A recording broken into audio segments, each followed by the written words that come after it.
భగవాన్ శ్రీ వెంకయ్య స్వామి అభయ వైకుంఠాశ్రమం సంఘం జాగరముడి. భగవాన్ శ్రీ వెంకయ్య స్వామి అభయ వైకుంఠాశ్రమం భగవాన్ శ్రీ వెంకయ్య స్వామి తొలి హారతి. ఓం నారాయణ ఆది నారాయణ. భగవాన్ వెంకయ్య స్వామి వారి పీఠము. ఓం నారాయణ ఆది నారాయణ మహాగణపతి.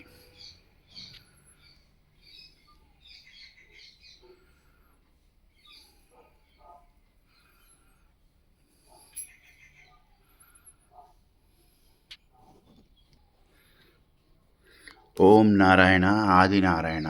ఓం నారాయణ ఆది నారాయణ. ఓం నారాయణ ఆది నారాయణ.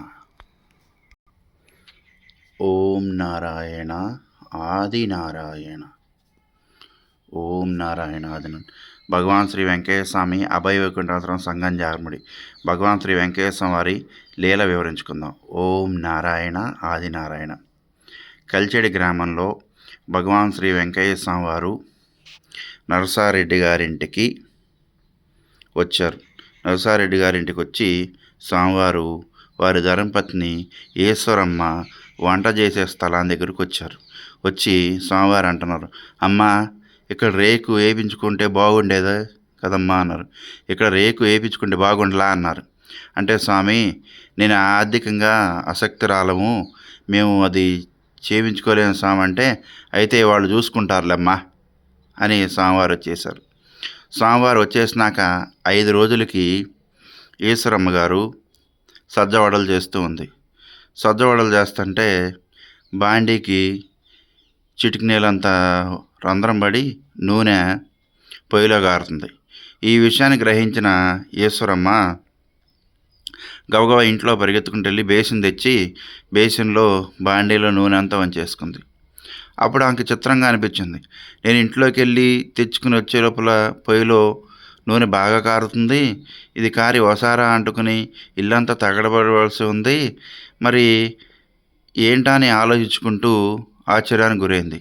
అప్పుడు భగవాన్ వెంకయ్య స్వామి వారు వారి ఇంటికి వచ్చినప్పుడు, అమ్మా రేకు వేయించుకుంటే పర్లేదు కదా అన్నారు. అంటే నేను నాకు ఆర్థిక స్తోమత లేదు స్వామి అంది. అనగానే భగవాన్ వెంకయ్య స్వామి అన్నారు, వాళ్ళు చూసుకుంటారులే అమ్మ అన్నారు అని స్వామివారు వెళ్ళిపోయారు. తర్వాత 5 రోజులకి సజ్జవడలు వేసుకోవటం, బాండీకి రంధ్రం పడి రంధ్రంలోంచి నూనెకి పొయ్యిలో పడటం, ఆ పొయ్యిలో పడిన నూనె మంట ఎగిసిపడకుండా ఉంది. ఎగిసిపడితే వసారాతో పాటు ఇల్లు కాలేది, ఆ ప్రమాదంలో ఆమె కూడా చిక్కుకునేది. కానీ భగవాన్ వెంకయ్య స్వామి ఏమన్నారు, వాళ్ళు చూసుకుంటారులేమ్మా అన్నారు. అంతే అయిపోయింది. తర్వాత అప్పుడు ఆమెకు గుర్తొచ్చింది, స్వామివారు అలా ఆ రోజు అన్నారు, అలా అనకపోతే నా పరిస్థితి ఏంటి అని ఆలోచించుకున్న తర్వాత స్వామివారు ఆ రోజు రేకు ఎందుకు వేయించుకోమన్నారో ఇప్పుడు నాకు అర్థమైంది. దీని మూలాన భగవాన్ వెంకయ్య స్వామి వారు అభయం ఇచ్చినందువలన నా ఇల్లు తగలబడలేదు, నేను అగ్ని ప్రమాదానికి గురి కాలేదు, అది శ్రీ భగవాన్ వెంకయ్య స్వామి వారి దయ. అందుకనే ఇది మాకు జరిగింది కాబట్టి మేము ఆయన మీద అచంచల మీద భక్తి ఇంకా పెరిగింది. ఎందుకంటే మేము ఆర్థికంగా చాలా కుంగిపోయి ఉన్నవాళ్ళం, ఆర్థికంగా మా దగ్గర ఏమీ లేదు, ఇంకా మాకు నష్టం వస్తే మేము ఇంకా తట్టుకోలేమని చెప్పి భగవాన్ వెంకటేశ్వర మా గృహాన్ని నిలబెట్టారు, మా ప్రాణాన్ని నిలబెట్టారు. అందుకే భగవాన్ వెంకటేశ్వర వారు అభయం ఇచ్చినందువల్ల మేము ఈ సమస్య నుంచి ఒడ్డెక్కాం. మరి చూడండి, బాండీ రంధ్రం పడి ఆ రంధ్రంలోంచి నూనె పొయ్యిలో పడుతున్నప్పుడు కూడా మంటలు ఎగిసిపడాలి కదా, ఎగిసిపడలేదు.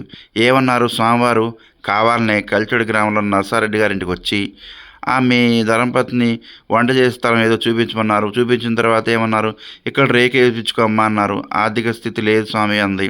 సర్లేమ్మా వాళ్ళు చూసుకుంటారన్నారు. స్వామి వెళ్ళిపోయిన తర్వాత మరి చూసుకుంటారు అనగానే ఆయనే కదా అనుగ్రహించేది, ఆయనే కదా రక్షించేది. అలా వెళ్ళిపోయిన తర్వాత మరి ఆ నూనె పొయ్యిలో గారటం, అది ఎగిసిపడకుండా ఉంది. అది స్వామివారి యొక్క అనుగ్రహంతో. ఎగిసిపడితే వసారా కాలేదు, ఇల్లు కాలిపోయేది, ఆమె శరీరం మొత్తం కాలిపోయేది. అలాంటి ప్రమాదాన్ని భగవాన్ వెంకయ్య స్వామి వాళ్ళని వడ్డేశారు. అది వాళ్ళ జీవితంలో మరుపురాని అనుభూతి, మరుపురాని అనుగ్రహం. అందుకని ప్రమాదమైనా తెలుస్తుందేమో కానీ ఎంటబడి వచ్చే కష్టాలను మాత్రం భగవాన్ వెంకయ్య స్వామి వారు వారి యొక్క దివ్యానుగ్రహంతో రక్షిస్తూ ఉంటారు. ప్రమాదాన్ని నుంచి కాపాడుతారు, వెంటబడి వచ్చే కష్టాల నుంచి కాపాడుతారు. ఈ లెవెల్ ద్వారా మనం తెలుసుకోవాల్సింది ఏంటంటే, భగవాన్ వెంకయ్య స్వామి వారు చెప్పిన విధంగా మనం ఉన్నట్లయితే మరి ఈ భార్యాభర్తల్లాగా మనకు కూడా పెను ప్రమాదం నుంచి ఆ భగవాన్ శ్రీ వెంకయ్య స్వామి వారు మనల్ని రక్షిస్తారు. అందుకని చూడండి, నూనె పొయ్యిలో పడితేనే మంట ఆగిద్దా? ఆగదు కదా! వాళ్ళు చూసుకుంటారు. చూసుకునేదంతా భగవాన్ వెంకయ్య స్వామే, చెప్పేదంతా భగవాన్ వెంకయ్య స్వామే, అనుగ్రహించేది భగవాన్ వెంకయ్య స్వామే అని మొత్తము ఆ ఈశ్వరమ్మ గారు అంటున్నారు. అంటే వాళ్ళు ఎంత అపారమైన భక్తితో, అపారమైన విశ్వాసంతో, అపారమైన జ్ఞానంతో స్వామివారిని వెంబడించారు కాబట్టి, స్వామివారిని నమ్ముకున్నారు కాబట్టి ఆ కుటుంబాన్ని సర్వకాల సర్వస్వం రక్షిస్తూనే ఉన్నారు. అది అలాంటి రక్షణ మనందరికి కావాలని మనం కోరుకుందాం. ఓం నారాయణ ఆది నారాయణ. ఓం నారాయణ ఆది నారాయణ. ఓం నారాయణ ఆది నారాయణ. ఓం నారాయణ ఆది నారాయణ. తెనాలి నుండి సంగంజాలముడి గ్రామం 7 కిలోమీటర్లు. తెనాలి నుండి గుంటూరు వైపు వెళ్ళే మార్గం సంగంజాలం గ్రామం ఉంది. ఆ గ్రామంలో భగవాన్ శ్రీ వెంకటేశ్వర అభయ వైకుంఠాశ్రమం ఉంది. అభయ వైకుంఠాశ్రమం ప్రతి శనివారం హోమం అనంతరం స్వామివారికి మూల స్వరూపాన్ని హారతితో మీకు యూట్యూబ్ ఛానల్లో పెడుతున్నాను. ఓం నారాయణ ఆది నారాయణ. మీ గంగాధర స్వామి.